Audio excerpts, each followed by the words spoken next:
Hola, Dios le bendiga. Soy el misionero Gerson Quiñones. Actualmente me encuentro en Japón y quiero compartirle un poquito acerca de nuestro testimonio para llegar a este lugar y también una reflexión sobre las barreras a la hora de comunicar el Evangelio. Pero antes de entrar en materia, permítame mostrarle un poquito acerca de lo que ha sido este trabajo. Durante 8 años vinimos preparándonos para llegar hasta acá. Visitamos desde los sitios más rurales hasta las principales ciudades. Actualmente estamos esmerándonos mucho en el tema del idioma porque es fundamental, obviamente. Este es el lugar donde nos encontramos en la prefectura de Fukuoka. Es un sitio portuario y aquí hay una congregación de las Asambleas de Dios. Es pequeñita. Casi no hay iglesias en Japón. Las que hay numéricamente son pequeñas. Pero hay ciudades completas, ciudades en donde no va a encontrar ni una sola iglesia de ninguna denominación ni católica. Así que la necesidad es bastante grande. Nosotros somos privilegiados de estar aquí en este lugar. Estamos en nuestro proceso de adaptación eh, para comunicar asertivamente el Evangelio. Los desafíos al comunicar el Evangelio. Vamos a trasladarnos a Hechos capítulo 17 del versículo 16 al 34. No voy a leer todos los pasajes, se lo voy a dejar a usted de tarea, pero me he seleccionado algunos que son muy puntuales para lo que quiero tratar en esta mañana. Hechos 17, del 16 al 34, dice de la siguiente manera, estando Pablo en uno de sus viajes misioneros, dice así: mientras Pablo los esperaba en Atenas, se indignó profundamente al ver la gran cantidad de ídolos que había por toda la ciudad. Pablo, el santo apóstol Pablo, estaba recorriendo la ciudad y viendo esos sitios eh, paganos, que los compararíamos como a sitios de mala muerte. ¿Por qué lo digo? Porque en aquella época no solamente era ver los altares a los ídolos, sino que alrededor de los altares había todo un culto idolátrico de diferente tipo, desde la sensualidad hasta batallas para adorar a sus dioses también, presentación de ofrendas, de todo tipo. Incluso orgías podía llegar a encontrarse en algunos de estos dentro de estos recintos donde se veneraba a alguno de estos dioses. Pero Atenas era un lugar, eh, pues aparte que era portuario, era una metrópoli, se movía mucha gente, era óptimo y preciso para que la gente se echara sus canitas al aire, hiciera, deshiciera. Y era un lugar de idolatría tremenda. Así que Pablo, el santo apóstol Pablo, estaba por allá viendo, conociendo estos lugares de mala muerte.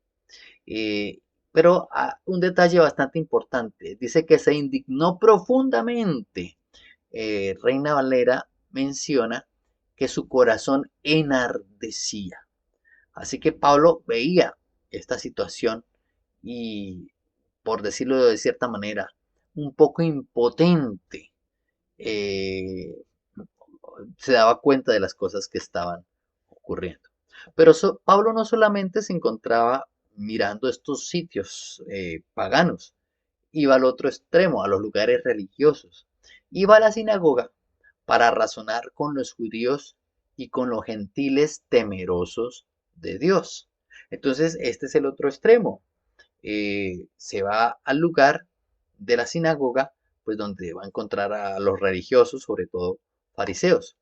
Y hablaba a diario también en la plaza pública con todos los que estuvieran allí. Fíjese los lugares que frecuentaba Pablo. Estos lugares de mala muerte, pero también los sitios donde había gente religiosa y la gente del común estaba en las plazas a diario.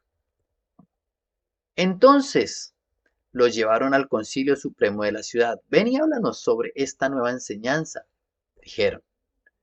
Entonces Pablo, de pie ante el concilio, les dirigió las siguientes palabras: hombres de Atenas, Veo que ustedes son muy religiosos en todo sentido. La expresión, ustedes son muy religiosos. Para esta época, llamar religioso a una persona es más como una leve ofensa, ¿no? Es ofender un poco.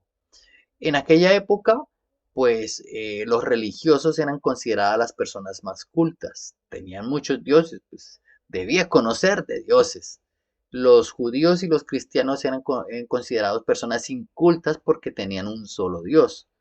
No así pues los griegos, que sabían de todo y cada dios, muchos venían de otros países y los adoptaban, entonces conocían. Culturalmente pues podía decirse que había un conocimiento amplio, ¿no? De diferentes culturas según los dioses también. Eh, Esta era la situación, pero Pablo al comienzo dice que su corazón se enardecía. Si Pablo les hubiese dicho, ustedes son unos idólatras, pecadores, hijos del diablo, adoradores de demonios, pues no habría dicho mentiras, adoradores de demonios, porque adorar los ídolos es adorar demonios. Sin embargo, el propósito de Pablo no era ganar discusiones en ese momento, el propósito de Pablo era ganar sus almas. A veces en el proceso de compartir el Evangelio, mmm, con este tema a veces que hay de los grandes estudiosos, de la apologética, eh, procuramos mostrar quién sabe más, quién tiene la razón, quién tiene la teoría teológica más acertada. Pablo no intentaba mostrar toda la teología que él tenía. Incluso algunos pasajes que me salté, dice que hablaba también con los filósofos. Él estaba preparado para hablar con cualquier perfil de persona que se encontrara. Y les dice, ustedes son religiosos en todo sentido. Entonces ellos dijeron, gracias, gracias, sí, somos muy religiosos, por supuesto. Y Pablo les dice, porque mientras caminaba, observé la gran cantidad de lugares sagrados. Y uno de sus altares tenía la siguiente inscripción, a un Dios desconocido. Y es que eran tan idólatras, terriblemente idólatras, que por si acaso se les escapaba un dios de tantos que habían, se tenía el pensamiento de que pues el hombre era muy finito y los dioses podían vivir milenios y milenios.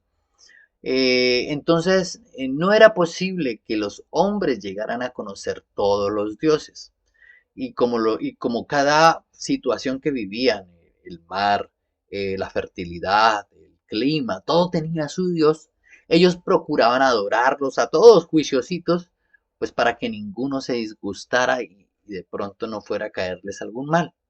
Y era tanto el temor y tanta la idolatría que construyeron un altar y dijeron, por si al caso se nos escapa, vamos a hacer un altar a esos dioses que no conocemos. Y colocaron a un dios desconocido. Pablo vio esta situación y cualquiera de pronto de nosotros en nuestro contexto habría criticado, mira, hasta el dios desconocido. Pero Pablo utiliza esa situación y dentro del campo de las misiones esto se conoce como puente cultural.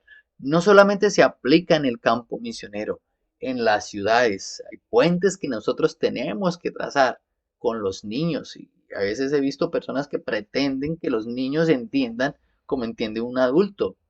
O muchas veces no es lo mismo llegarle a la persona común que pronto llegarle a un político, llegarle a un empresario, un ingeniero.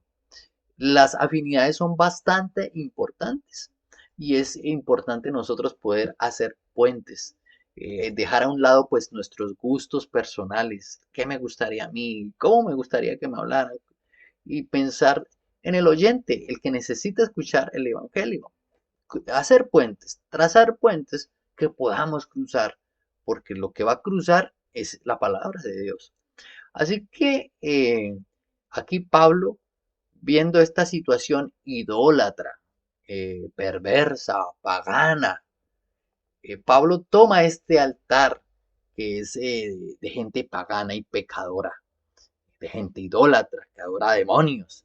Lo toma y lo convierte en un puente, de manera que ese altar, por decirlo de cierta manera, Pablo lo santifica y lo convierte en un instrumento para que el Evangelio sea predicado a un Dios desconocido. Este Dios, y fíjese, ellos no iban a adorar al Dios verdadero, iban a adorar cualquier otro Dios que ellos se imaginaran en su corazón. Pero Pablo se apropia de esta figura y dice, este Dios, Jesucristo, a quien ustedes rinden en culto sin conocer, es de quien yo les hablo. Y qué tremendo Pablo para darle la vuelta al tema de la cultura, para involucrarse con las personas, para transmitir el Evangelio. eh, Realmente un maestro, el apóstol Pablo. ¿Cómo nos falta a nosotros de pronto, en vez de cerrarnos en discusiones de tipo políticas, teológicas? Y no estoy diciendo que la teología sea mala, hay que aprenderla. Pablo sabía muchísima, pero ahí el Pablo que estaba predicando no era el Pablo maestro teólogo, era el Pablo evangelista que quería transmitirle al corazón, llegarle al corazón a las personas. Este Dios a quien ustedes rinden culto sin conocer es de quien yo les hablo. Y Pablo, de una cultura tan ajena a la de él, tan diferente y tan opuesta, se introduce en esta, se comunica de una manera eh, pues bastante idónea, ¿no? Y bueno, también hay que tener en cuenta de que ellos hablaban en griego, Pablo le estaba predicando en griego, obviamente no era su lengua natal.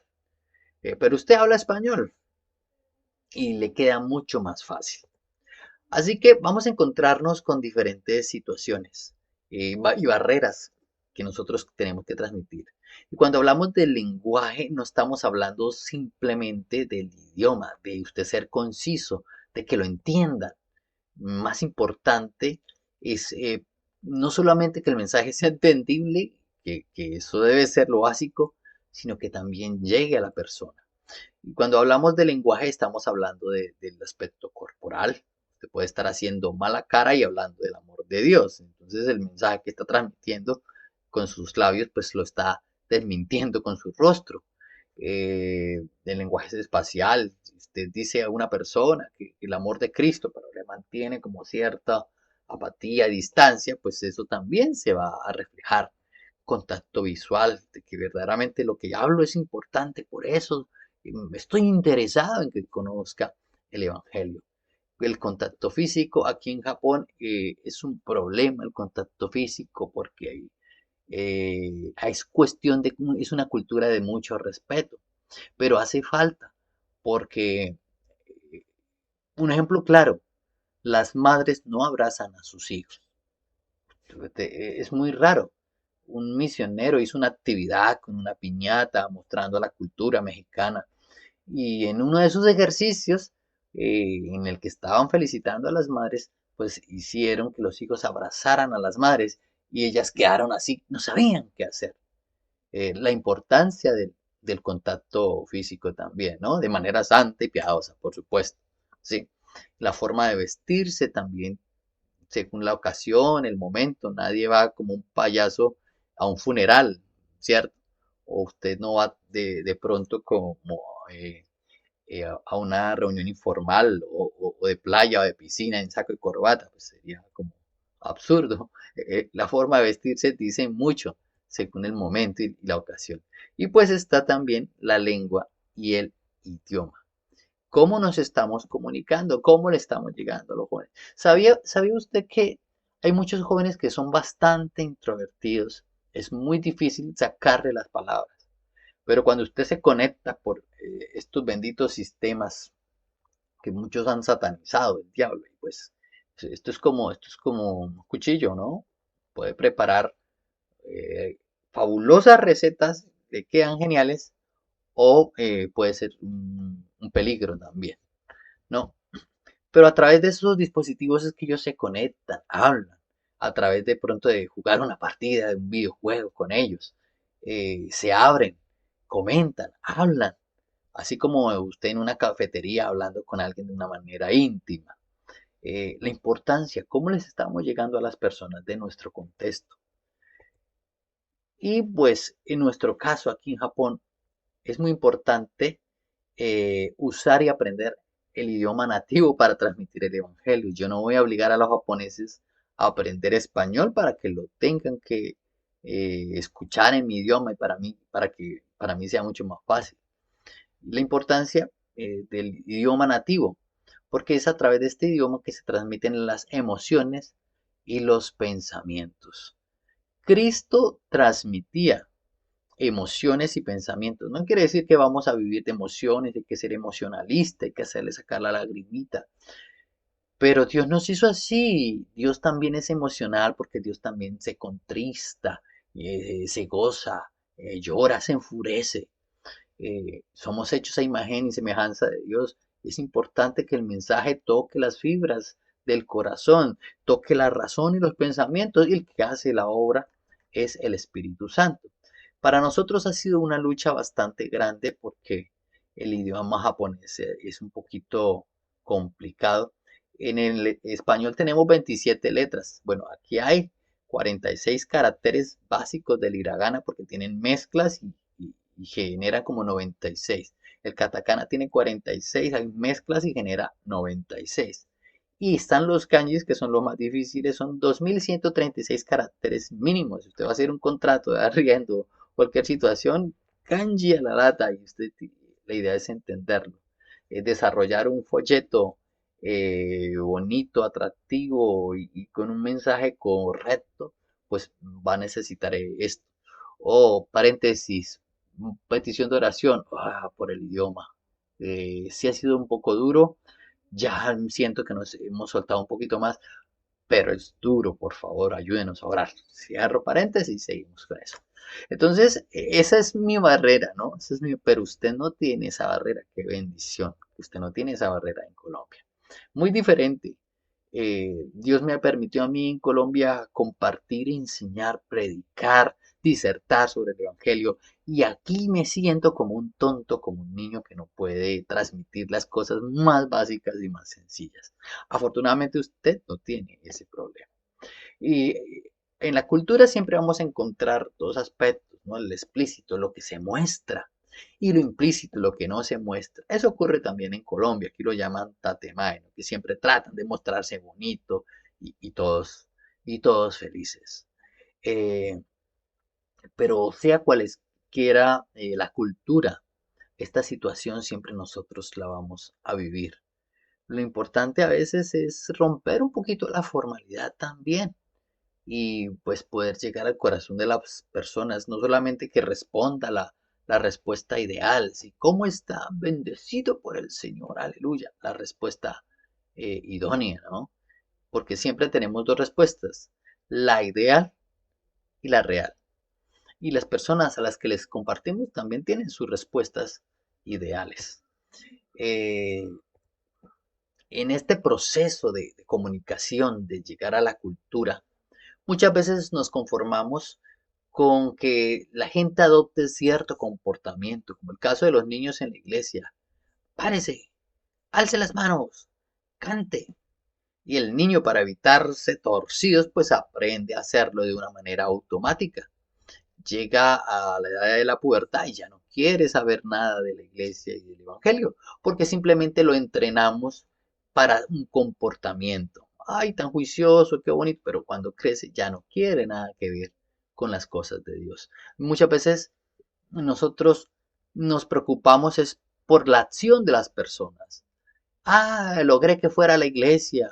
Como decía un gran maestro evangelista, una vez nos dio una super estrategia. Llévelos a la iglesia así tenga que pagarles. Uy, ¿cómo así? Tenaz, ¿no? Estoy hablando hace como 10 años. Así tenga que darle 5.000 pesos, llévelo. ¿Qué le pasa? No hay bolsillo que aguante todo eso, ¿no? Comportamientos. Es lo que se hace. Eh, pero la idea en este proceso de comunicación no es lograr afectar el comportamiento de entrada, ¿no? Es que eso es lo último que se hace. Hay algo más adentro que son los valores. Los valores es lo que las personas creen que es bueno. Algunas personas creen que el progresismo es bueno, que el capitalismo, que el comunismo, que la ideología de género, que las políticas de la empresa, que la filosofía que se maneja. Esos son valores. Algunos los adoptan, algunos los creen, otros no los creen, pero igual ahí están los valores. Y el mundo tiene valores y antivalores, antivalores que creen que son valores, ¿cierto? Y desechan los valores y los repudian como cosas malas. Entonces, hoy en día, la sociedad, para bien y para mal, se rige a través de valores. Y valores que nos quieren inculcar como buenos que pueden llegar a ser malos también.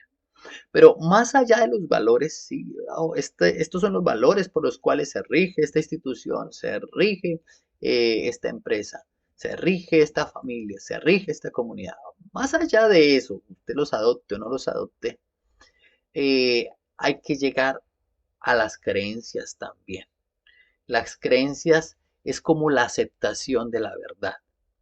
El delincuente cree que lo que hace está mal, pero lo ha desechado. Pero ahí está su creencia, tiene esa certeza. Pero no es simplemente llegar a la creencia, hay que llegar a algo más profundo que se llama la cosmovisión, los principios, lo que rige su vida, los principios de lo real.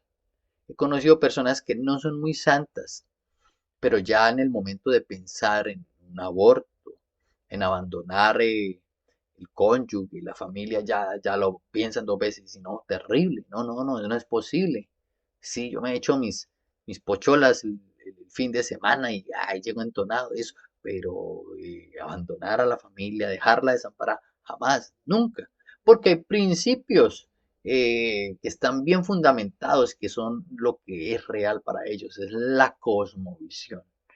Y a veces nosotros nos conformamos con el comportamiento a la hora de predicar el evangelio. Repita conmigo, alce la mano derecha, la mano en el corazón, cierre los ojos, alce la cabeza. Ya. Ore, repita y repite.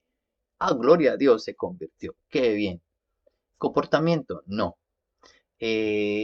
Ahora, el que puede llegar a la cosmovisión de la persona y transformarla de dentro para afuera es el Espíritu Santo. Pero esos principios tienen que ser fundamentados, infundidos por la iglesia. Y hay que hacerlo a través del proceso de comunicación, llegarles al corazón. Nosotros como misioneros acá tenemos la tarea de separar el contexto propio y el contexto del receptor. Me vuelvo a la figura anterior, esto que estamos viendo.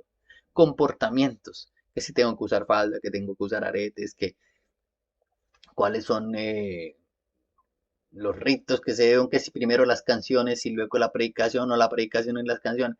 Todo eso es contexto propio. Ahora, el receptor también tiene un contexto cultural, porque algunas cosas para ellos pueden ser malas también, para nosotros no. Hay que saber diferenciarlos. Hubo una ocasión, eh, una iglesia que me invitó hace muchos años por allá en la costa. Pues yo me presenté, fui para predicar, estaba haciendo un calor y pues yo llevaba una camisita normal así, una camisita con mi pantalón, zapatos bien lustrados, bien. Y el pastor no sabía cómo decirme y al final me llama y me dice, hermanito, qué pena, pero usted no puede predicar. Ay, ¿por qué? ¿Qué pasó, pastor? ¿Qué ha pasado? Y dice, no, mire, es que aquí para el Señor hay que predicar en corbata, porque al Señor hay que presentársele con corbata. Inmediatamente en mi mente salieron un montón de argumentos y hasta historia de las modas, ¿no? Hasta el origen de la corbata, por ahí tengo un recuerdo de unas lecturas. Cuando me acordé de que Dios levanta a los que se humillan. Entonces le dije, pastor, qué pena con usted, discúlpeme, fue mi error. ¿Hay algo que se puede hacer? Bueno, hermanito, yo le voy a prestar una de las mías, pero eso no lo vuelva a hacer. Sí, señor, tiene usted toda la razón. Qué pena, pastor. Ya era un señor, pues, entrado en edad. Yo qué me voy a poner a discutir, la iglesia estaba llena, estaban las alabanzas y me presenté con una corbata prestada. La predicación, pues, no me acuerdo qué prediqué, pero lo que me acuerdo es que el pastor terminó contento y quedó de invitarme nuevamente. eh, si yo me hubiese puesto a pelear. Entonces hay que separar el contexto del receptor y el contexto propio para enseñar los principios bíblicos. Habrán unos lugares en los que usted tenga que predicar en calzoncillos, no hay problema, ya en las comunidades, pues usted va en calzoncillo a predicar, no pasa nada, hasta ahí nos podemos estirar, ¿no? Pero hay sitios, comunidades donde de pronto a usted le ofrecen una muchacha para que lo caliente y le hagan todos los servicios y lo abrigue. Entonces, ahí ya los principios hay que tener cuidado con eso, ¿no? ¿Hasta dónde me estiro yo? Hasta donde mis principios me lo permitan. Podemos negarnos muchas cosas, comodidades, moda, incluso el prestigio. A veces es necesario que caiga el prestigio de nosotros, con tal de que el evangelio sea escuchado. Pero siempre estará la barrera de los principios, no sobrepasar los principios. Sirven gusanitos ahí que se retuercen y pues si esto va a permitir que el evangelio entre y sea escuchado, gloria a Dios, va para adentro. No peca nadie ahí en ese lugar. Y, y hay que llegar, separar el contexto del receptor, el contexto propio y predicar el Evangelio de Cristo. Este pasaje nos ha acompañado a nosotros en todo este proceso. Romanos 15, 20, 21. Fue así como me forcé a predicar el Evangelio, no donde Cristo ya hubiera sido anunciado, para no edificar sobre fundamento ajeno, sino como está escrito, aquellos a quienes nunca les fue anunciado acerca de él verán, y los que nunca han oído de él entenderán. Y estamos aquí en Japón porque realmente eh, muchos japoneses no conocen del Evangelio de Cristo. Ahorita les vamos a mostrar eh, unas situaciones, ¿no? Llegamos en noviembre del año pasado, a finales de exactamente el 30 de noviembre llegamos aquí eh, a Japón, a Tokio llegamos. Y fue todo un proceso duro, la verdad, 25 horas de viaje con la mascota y hay toda una historia, ¿no? No fue simplemente algo caprichoso porque lleva 7 años con nosotros y la mascota de mi hija y ha crecido con ella. Hay toda una historia que algún día les voy a contar, o por ahí en nuestros videos allá también.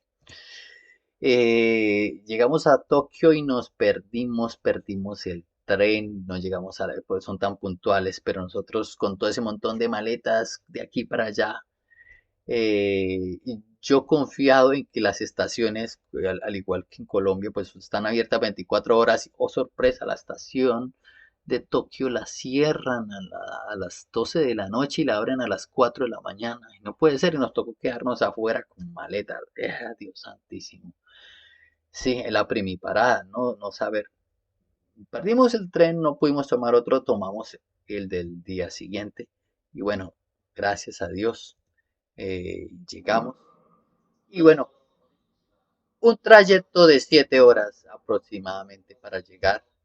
Y nos reciben un amigo que me hice por internet, que es creyente, que se casó con una japonesa, ahora tiene una familia muy bonita. Lo conocí por internet y estuvimos hablándonos y él es el que nos hospedó, nos recibió, porque la iglesia, la congregación, ahí viven los pastores y es muy chiquitico y no hay espacio así como para hospedar, y mucho menos una familia, con gato incluido menos. Y bueno, ahí llegamos, nos recibieron, fueron varios días sin bañarnos ahí en ese proceso. Pero la aceptación fue muy bonita. Hicieron un almuerzo de bienvenida para nosotros a la iglesia. Fue muy especial, nos sentimos pues muy bien recibidos. Eh, el amigo que le digo, él realiza actividades con niños, él les enseña el español y hace un trabajo muy bonito porque él es artista y enseña pintura, dibujo. eh, Tiene un trabajo bastante interesante. Y bueno, ahí estuvimos acompañándole un ratico. Esta es la casa donde nos hospedaron a nosotros. Se portaron tremendamente, como si de toda la vida nos conocieran. Y la verdad, apenas nos conocíamos ahí, o sea, por internet, hablando, hola hermano, ¿cómo está? Pero ahí nos recibieron. Eso fue una bendición tremenda de Dios. En la iglesia comenzamos ya a servir, a trabajar, y ese piano pues estaba ahí sin que nadie lo tocara y por la misericordia de Dios, bueno, ahí estamos tocando. Todavía no predico, no puedo, el idioma es una limitante bastante grande. Y esto es en Navidad, tratamos de hacer algo afuera para que la gente escuchara. Bueno, ahí llegamos. Eh, este es el trayecto que tiene mi hija para ir a su colegio porque entró a colegio inmediatamente a estudiar. Muy organizado aquí. Después les contaré un poquito más sobre esto.